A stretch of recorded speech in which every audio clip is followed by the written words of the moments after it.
Derek, great to see you again. We were just talking off camera that we might bring up a certain free kick that you scored, so let's get there. In fact, it became a bit of a joke amongst my colleagues at One Soccer and TSN. I don't know if you know the story, but I was at training with you in Bucharest, and then I'm like, this guy's pinging some free kicks in here. And I'd mentioned it before the game, and then you took one in Bucharest, and it didn't necessarily go the way. And they're like, oh, Derek's taking for free kicks. And I kind of mentioned it. And so partly I got a little bit of credit for your amazing goal. But I also said, like, a broken clock is right twice a day as well. So I don't get things right very often. But, I mean, that must have been a great feeling. It's something Jonathan David told me you've been working on for a long time. Yeah, you know, I always felt like I had a good strike on me. And, yeah, I just was feeling good during the week, hitting them after training. And yeah, as you mentioned in the Romania game, I hit one, it didn't come off as well. But yeah, I continued working on it, you know, the days after. And then I was just happy that in Wales finally paid off. We got shown a clip from you when you were a kid actually scoring a goal pretty similar to that, because you used to be a bit of a goal scorer as a kid, no? Yeah. I used to play up front when I was younger. So when you get that goal in Wales, what was that feeling like? I don't know, nothing, it happened quickly, you know, and then once it hit the back of the net, I was like, oh shoot, what should my celebration be, you know? So, no, it was obviously a good feeling, but I knew obviously we were still in a tough match. It was only 1-0, I had to refocus again, so I don't think it was, yeah, so much in the moment how I felt. It was more so maybe after I said, wow, that's a decent shot there. We gave you man of the match, but it wasn't because of the goal. You were outstanding throughout defensively, as you have been regularly for Canada. How are you feeling with your performances right now for the national team? Yeah, I feel good. I feel good. Feel confident. I feel like the team as a whole, we're growing a lot defensively and offensively. And then yeah, the managers put a lot of responsibility on my shoulders, both with the ball, without the ball, the helping guys around me. And I just try to give back on the pitch every time I'm out there. Try to give my best. Try to represent Canada the best that I can, and yeah, I'm just glad that we're in a good moment right now. But we know that we still, we still have work to do before the World Cup. When I saw you in Europe, you had just been through the crazy few hours where you were in different countries and moves. Yeah. What was that like for you? Yeah, it was unbelievable. I never experienced something like that. You know, I had a deal basically finished, but. You know, Marseille needed the extra numbers for the last game against Lyon. Didn't really expect to play. Then after 30 minutes, we were a man down, and I was thrown into the match. Just yeah, tried to stay professional, keep my focus, do what needed to be done. After the match, had a flight out straight to Glasgow. Got there about 3 a.m. medical 6 a.m. because I had a flight later that afternoon to come into camp in Romania. So yeah, it was a crazy 24, 48 hours leading up to it. But yeah, it's stories, memories. In the moment a bit stressful, but yeah, now I'm just glad that everything's smoothed out and going with that. It must have been strange though to play for a team that you knew you were moving on from on the same day that you were thinking about going to somewhere else. Yeah, you know, it was honestly, a lot of the sport is just the mental part of it. You know, Marseille was very good to me my season that I was there, and yeah, it wasn't really too bad to be on the pitch and making sure that I do my job, I remain professional, I give my all like I try to always do. But yeah, it was a bit of an odd feeling playing a match when you know that you're going to be signing somewhere else in a few hours, you know.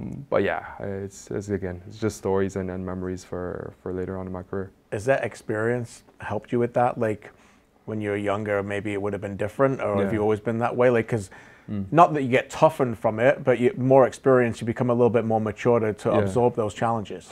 Yeah, you know, as my career has progressed, you know, I've noticed I've realized the importance of the mental side of the game. So anytime I'm in a situation where I'm challenged mentally, I try to respond well, try to keep a calm mind, and it just felt like another one of those challenges, really, where you know, you need to keep your focus on the now and stay in the moment, and not lose your concentration thinking about other things. But as you said, you know, maybe when I was younger, it would have been more difficult. Maybe I would have been worried about, you know, maybe an injury or if something doesn't go right or whatever, you know, and then you lose focus on the match. But I think throughout my career I've grown in that area of just trying to live in the moment and just giving my best every time I'm on the pitch. And faith plays a big part in that as well, I'm sure, for you. No, it's just, okay, if I'm supposed to be this way, then guide me here. Is that right? Exactly. You know, I just try to put my faith in God and trust in His plan that He has for me. And I know that, you know, my grandmother always tells me, Derek, you know, you do your best and God will do the rest. So every time I go on the pitch, I just try to do my best. And then if I do that, then I can be comfortable with whatever result comes from it. And yeah, that's been my mindset. Amen to that. So when you get a notification or a message or a call saying Rangers, they really want you, like, how was that feeling? Because that's a big club too. That must have been exciting. Yeah, it was. It's definitely a big club. It definitely excitement when I got that call from my agent. Honestly, I was checking Rangers and I saw that the moment that they're in right now, it's a difficult one. But it was weird. It was almost like, okay, that's another challenge for me.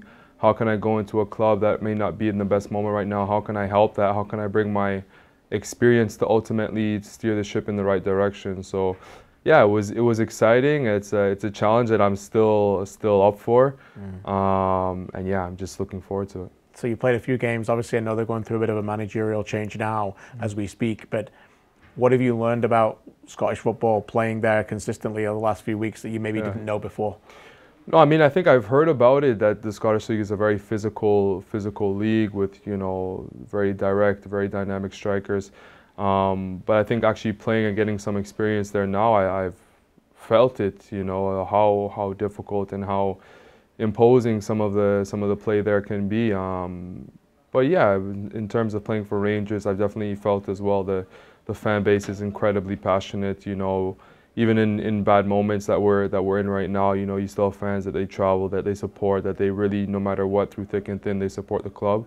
So it kind of just fuels that excitement to, as I said, steer the ship in the right direction and really get those fans behind you and happy to see what they're seeing on the pitch. And you still get to play, you know, European football as well, which is really important for your development. I would imagine that's something that it was a priority for you to try and find. Yeah, exactly. You know, that's been a goal of mine when I was young to be playing European football, to really push myself at the highest levels. So I'm grateful for that. I still have the goal to make Champions League and be playing in Champions League. But yeah, I'm glad about it. I'm glad to represent Rangers and be playing in Europe and getting used to playing 3 games a week and the different challenges physically and mentally. Because yeah, it's something I haven't experienced so far in my career. So even at 27 going on 28, I can experience something new and still get excited about my football. You're in camp now with Canada, and we expected you to play alongside Moise. Bless him, Moise isn't here right now through injury. Alice is not here either through injury. Alfonso as well. So you've had a lot of different kind of changes there at the back line. Does that feel like in yourself that you almost take on a little bit more leadership, that you feel like you want to help whoever's coming into those positions to be kind of that steady progress that they need? Yeah, you know, as I mentioned earlier, you know, I think as a team, you know, Jesse has really not focused on individuals winning us or losing us a match. You know, it's really a team performance and the team's responsibility in every aspect of our game. So I think that's shown in the last few matches with, as you said, many key players, you know, that are missing for whatever reason, that the team has still been able to perform and get results, you know. But for myself, you know, I try to always stay true to myself and to not, you know, put on a face or change regardless of, you know, who's around me or who I'm playing with. I try to always help whoever I can in any moments. And yeah, I'm just glad where we are as a team right now. And I think it's important for the squad to know as well that, you know, no matter who's on the pitch, we're a good team, and it's not the 11 on the pitch. We have depth, we have numbers, we have guys ready to step up in any given moment, because, you know, at a World Cup, you know, you never know if someone goes down and someone else needs to step up, or someone gets suspended, or a yellow card accumulation. So there's a lot of reasons why a team needs depth, and I think maybe through unfortunate circumstances that we've been able to show that depth, but you know, we can take that in a positive as well. Awesome. Can I ask you about Luke? You obviously played a lot with him, and he's still so young, just turning 20. What have you been impressed the most about him? I would just say his hunger, you know, the humility, the hunger, the willingness to learn, the dedication. He gives really 110% every training, in everything that he does. And yeah, as I think he's shown on the pitch now that he can play at this level, that he can be an important part of this team. You know, we've needed him in many occasions now. And going forward, I think he's going to continue growing and having a big role for this national team. So as we look towards the World Cup, what are you most impressed about with the consistent progress of this team towards moving towards that? What is it about this team and the progress that you are most thinking about right now? That we need to do, or that we have done? That you've done, like the continued progression. Like, what is it that has continued to elevate this team going forward? I think really it's come down a lot to the manager. Even when we've done well, he's still identified areas that we need to work on. And, you know, I think you could have easily said, after Copa America, yeah, we're good, we're ready for the World Cup. You know, we just finished 4th in such a competitive tournament, blah, blah, blah.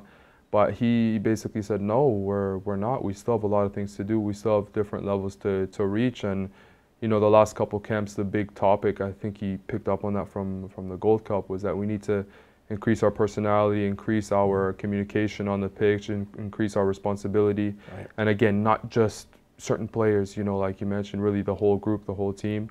It's funny, we do some silly exercises that's just based on communication and talking to each other and really getting people out of their comfort zone. Because I think sometimes, you know, we can default into, you know, well, maybe I'm not so important, I don't need to speak as much, or somebody's like, no, you know, everyone's important and everyone needs to, step up and be a leader in their own sense. So I think the last few camps, that's been the growth that I've seen. But in terms of, you know, where we've come as a team, I think a lot of the credit has to go down to the gaffer and the fact that he's always finding areas that we need to continue growing and improving. But now into almost the top 25 team in the world, you played across Europe, now you're in Scotland. Do you find more people are recognizing what Canada's doing, asking you about what's going on, what the team's going to be looking like heading into the World Cup? No, for sure. You know, when I first started playing football, you know, in Europe, you asked other European players about us Canadians, and they couldn't name you one. And now, you know, they can almost name our full starting 11. Oh yeah, I know him, he plays there. I know him, he plays there. And I think that was our goal, you know, starting out with this group, that we really wanted to show the world that Canada can compete, and we do have players that can show at this level. I think we've done that. I think we've gotten the respect from people in Europe, around the world. Now it's just a matter of, you know, continuing to push that and set the bar higher and higher. And so what would be that bar to finish on? Like, have you allowed yourself to think about what that could be? It's tough, you know, because I really believe that the bar is as high as we want to set it. Right. But we also need to stay humble in the same sense, you know, because the competition out there is very fierce. We believe that we can be up to that, but that's only going to be through hard work, humility, and being aware of all the small details. That's another thing that I've learned over my career, that it's not necessarily, you know, a big difference between the top and the average, you could say. Maybe it's the small details that the top players, they do right consistently every single game, every single moment. And that can be the challenging aspect of it, is to do what you know should be done, but every single time, and do it well. So I think that's where we are as a group right now, that we know that if we're good on our day, that we're awake, that if we're, you know, on top of what needs to be done, then we can really compete with anybody. But on the flip side, if we're not, then it can be a very difficult circumstance that we find ourselves. Fascinating. And I guess we'll end quickly. Tuesday, Colombia. Playing big teams helps that. Know exactly how you've just described it. I mean, you played a lot of big teams under Jesse, but here comes another one. That must be exciting for you to be able to know that it can help you develop. Yeah, exactly. You know, we need those big matchups. I think they prove as reminders, you know, and if I go back to, I think it was Jesse's first games, you know, Netherlands, and then a few days later we had France. And it just goes to show that it's the small details. It's the same group that's been together, and 3 days later we go from losing 4-0 to Netherlands, where maybe we lost focus or we weren't on top of all the details. And a few days later we got that wake-up call saying, guys, if we want to compete and really show ourselves, we need to be on top of everything. And we were against France, and we come away in France 0-0, you know. So I think, again, you know, playing against a team like Colombia, we need to be on top of everything, you know, because they have the quality to hurt you if you're not. Derek, always a pleasure. Always learn so much chatting with you. I know Canada's so thankful to have you in the back line and occasionally scoring free kicks as well. Thank you so much. Thank you.